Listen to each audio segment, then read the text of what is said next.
देखो x square y square equal to 4, दोनों की पावर 2 है तो ये सर्कल होगा।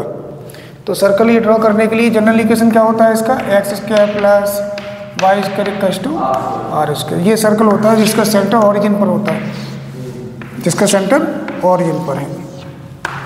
रेडियस होता है आर, यानी कि ये भी आर होगा। और मान लेते हैं सेंटर ऑरिजिन पे ना हो, ये तो सेंटर ऑरिजिन पर हुआ, सेंटर हुआ मान लेते हैं यहाँ पर, यहाँ कोई सेंटर है, इसके कोऑर्डिनेट्स कितने हैं 0,0 सेंटर के। इसके कोऑर्डिनेट 0,0 नहीं होंगे, इसके होंगे मान लेते हैं h,2 जैसे 2,3 या, और रेडियस इसका r है। इस केस में सर्कल का जो इक्वेशन होगा वो होगा x minus h whole square plus y minus k whole square equals to r square. जैसे मान लीजिए 1,2 है इसका सेंटर, ये रेडियस है 5, तो इक्वेशन क्या होगा x minus 1 whole square plus y minus 2 equals to 25। ठीक है। इसी तरह से सर्कल मान लेते हैं ऐसा है जिसका सेंटर x एक्सिस पर है, तो इसके कोऑर्डिनेट्स क्या होंगे, इसके होंगे h,0 होंगे, और ये सर्कल है जिसका सेंटर x एक्सिस पर है, रेडियस वही r है। 0,0 इसमें क्योंकि x एक्स और y 0 होगा, तो इसका इक्वेशन क्या होगा इस केस में x minus h whole square plus y minus 0 whole square करेंगे y स्क्वायर हो जाएगा इक्वल्स टू आर स्क्वायर। जैसे मान लेते हैं 3,0 है और रेडियस मान लेते हैं 4, तो इसका इक्वेशन क्या होगा x minus 3 whole square plus y square equals to 16। इसी तरह से मान लेते हैं इसका सेंटर है y एक्सिस पर,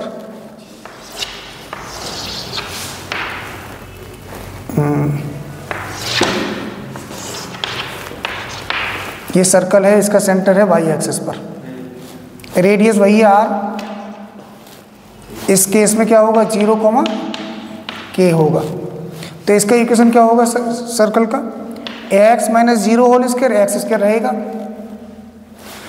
plus y minus k whole square equals to r square. जैसे मान लेते हैं 0,5 है और ये मान लेते हैं 6, इसका इक्वेशन क्या होगा उस केस में ऐसे होगा x square plus y minus 5 whole square equals to 36। बात समझ आई कि नहीं आपको, हैं? अब ये सर्कल तो बड़ा सिंपल है, सेंटर ऑरिजिन पर है, तो इसका रेडियस कितना होगा, रेडियस 2 होगा। ये x और y की दोनों की पावर 1 है कि नहीं, तो ये किसका इक्वेशन है, अगर x और y दोनों की पावर 1 होती है तो वो इक्वेशन किसका होता है, x और y की पावर 1 होती है तो वो किसका इक्वेशन होता है, ये लीनियर इक्वेशन है, दोनों की पावर 1 है तो ये होती है स्ट्रेट लाइन, और दोनों की पावर 2 है तो होता है क्या सर्कल। अब इसे ड्रॉ करेंगे तो बड़ा सिंपल है ड्रॉ करना।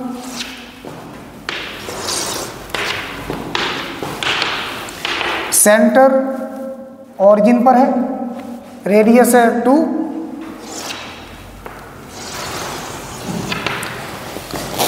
सेंटर ऑरिजिन पर है, रेडियस 2 है इसका ना, तो इसके कोऑर्डिनेट्स क्या होंगे यहाँ पर 2,0 होंगे, नहीं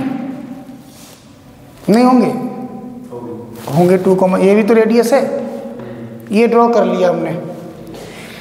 इस लाइन को ड्रॉ करने के लिए प्रोसीजर होता है कि एक बार x0 पुट करो और y कितना आएगा देखो, y2 आएगा, यानी कि ये लाइन y एक्सिस पर 2 पर कट करेगी। मुझे बताओ इसके कोऑर्डिनेट्स कितने होंगे 0,2,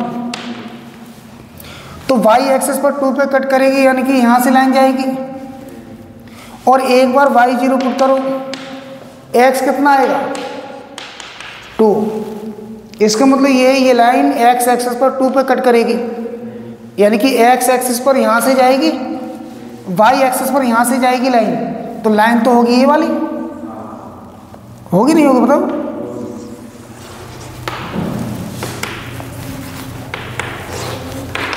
ये लाइन होगी। हमें एरिया निकालना है सर्कल और स्ट्रेट लाइन के बिटवीन एरिया, तो ये एरिया जो है दोनों के बिटवीन है। अगर हम सर्कल का इंटीग्रेट करते हैं और strip along the x axis लेके, ये वाली स्ट्रिप लेकर, तो मुझे ये बताइए एरिया यहाँ से यहाँ तक आ जाएगा, टोटल एरिया आ जाएगा ऐसे तो सर्कल को इंटीग्रेट करते हैं तो। लेकिन जो एरिया एक्स्ट्रा है वो एरिया नहीं चाहिए हमें एक्स्ट्रा, जो लाइन के अंडर में है। समझे नहीं समझे? तो इस केस में क्या करेंगे, ये आपको हो जाएगा dx, ये हो जाएगा y। सबसे पहले आप ये समझें कि ये एरिया बिटवीन टू कर्व्स है, उसमें एक आपका है सर्कल, एक है स्ट्रेट लाइन, ठीक है?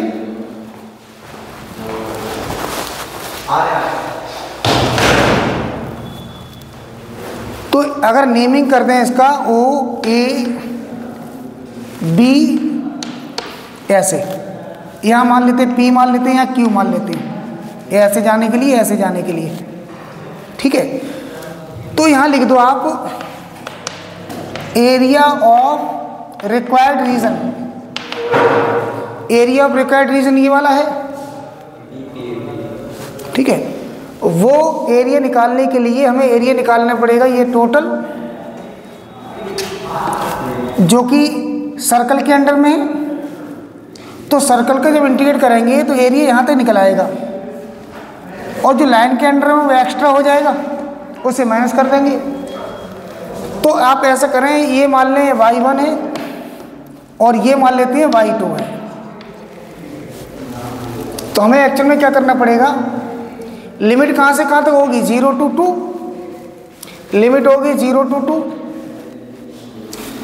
और y1 dx माइनस, या फिर ऐसा करें आप, जो एरिया है ये वाला, ये y1 माइनस y2 है, तो y1 माइनस y2 यहाँ लिख दो सीधा, और dx y1 है सर्कल की इक्वेशन से जो y की वैल्यू आएगी वो y1 मान लेंगे, और y2 जो होगा वो लाइन की इक्वेशन से y की वैल्यू आई y2 हो जाएगा। तो यहाँ देखो, यहाँ से y का वैल्यू क्या होगा, y square equals to 4 minus x square, और y इक्वल्स टू क्या होगा, root of 4 minus x square. ये हो गया y1, क्योंकि सर्कल का पार्ट है ये। और y2 क्या होगा, यहाँ से आएगा, y2 क्या होगा, 2 माइनस एक्स, ये हो जाएगा y2। ये y1 का value in terms of x यहाँ पुट करेंगे, और y2 का वैल्यू ये वाला यहाँ पुट करेंगे इन टर्म्स ऑफ x, ठीक है? तो ये हो जाएगा आपका, या तो आप ऐसा करें, इन्हें अलग अलग कर लें, 0 to 2 y1 dx minus 0 to 2 y2 dx। आप एक बात ध्यान रखेंगे, जिसका भी इंटीग्रेट करेंगे ना, उस कर्व के अंडर में एरिया निकल जाता है अप टू एक्सेस, जहाँ तक एक्सेस है। अगर हमने इसका इंटीग्रेट किया तो एरिया ये सब निकल आएगा एक साथ, रुकेगा नहीं बीच में। इसको इंटीग्रेट किया तो इसके अंडर में यहाँ तक आएगा एरिया टोटल। तो जैसे हम इसका इंटीग्रेट करेंगे इस वाले पार्ट का 0 to 2 लिमिट लेकर, तो जो एरिया नहीं चाहिए हमें वो भी आ जाएगा, और जो एरिया नहीं चाहिए वो किसके अंडर में है वो देखना पड़ेगा, माइनस करना पड़ेगा। वो लाइन के अंडर में है, तो लाइन के अंडर में है, तो यहाँ लाइन की इक्वेशन से y के लिए निकालेंगे, वो माइनस करना पड़ेगा। देखो y1 माइनस y2। और 0 to 2 लिमिट क्यों है? क्योंकि स्ट्रिप का जो ब्रेथ ली है हमने वो 0 x के अलोंग ली है। ये एरिया जो है 0 से लेके 2 तक लाई कर रहा है, ये वाला ये कवर कर रहा है यहाँ तक। तो लिमिट हम लेंगे 0 to 2। अब 2 लिमिट क्यों आई? क्योंकि इसका रेडियस 2 है सर्कल का, तो 2 लिमिट आ गई यहाँ तक।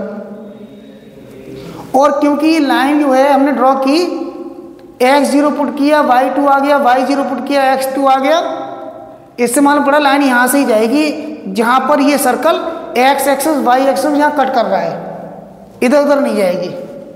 नहीं समझ में आया? ठीक। अब मुझे बताओ y1 का value in terms of x क्या ये है? क्या होगा? 0 to 2 माइनस 0 to 2 y2 कितना है? 2 माइनस एक्स। लिमिट लगा दो और पुट कर दो लिमिट, ठीक है? वो इंटीग्रेट करने के बाद लिमिट पुट कर देंगे। इंटीग्रेट क्या होगा? इसका फॉर्मूला याद है आपको सभी को? Integration of root of a square minus x square d x. बताओ। x/2 अंडर रूट, बहुत बढ़िया, माइनस है plus plus a square by 2 sine inverse x upon 2 x upon a plus C. ये ज़्यादातर यूज होगा, नहीं इसमें तो लिमिट वाले क्वेश्चन होते हैं, उनमें नहीं लगाना पड़ता है। सी मैंने फॉर्मूला लिखा है। अब बताओ इसके अकॉर्डिंग क्या होगा? यहाँ इसे लिख सकते हैं 2 स्क्वायर। अब इस फॉर्म में आ गया, ए का वैल्यू 2 हो गया, तो क्या होगा? x/2 root of 4 minus x square plus a square by 2 4 upon 2, a square 4 है, और sine inverse x upon 2, a का वैल्यू 2 है। लिमिट लगा दो 0 to 2 माइनस, इसको इंटीग्रेट करेंगे 2x हो जाएगा, कांस्टेंट का 2x इंटू 1 का, और माइनस इसका एक्स स्क्वायर बाई 2, 0 to 2। अब देखिएगा अपर लिमिट लगाएंगे, फिर माइनस करेंगे लोअर लिमिट। बताओ इसके आगे x के प्लेस पर 0 2 पुट करेंगे अपर लिमिट पहले, तो 2 2 4 ये सब 0 बना देगा ये, और ये आपका 0 हो गया, और प्लस ये 0 क्यों होगा? 2 साइन इनवर्स 1 अपर लिमिट लगा के। इस बार अब 0 पुट करेंगे x के प्लेस पर, ये 0 हो जाएगा, तो ये सब 0 कर देगा। तो माइनस करते हैं लोअर लिमिट, ये 0 और प्लस साइन इनवर्स 0 अपॉन 2 0 रहेगा, साइन इनवर्स 0 0 होता है, तो ये 0 ही रहेगा। और ये कंप्लीट हो गया।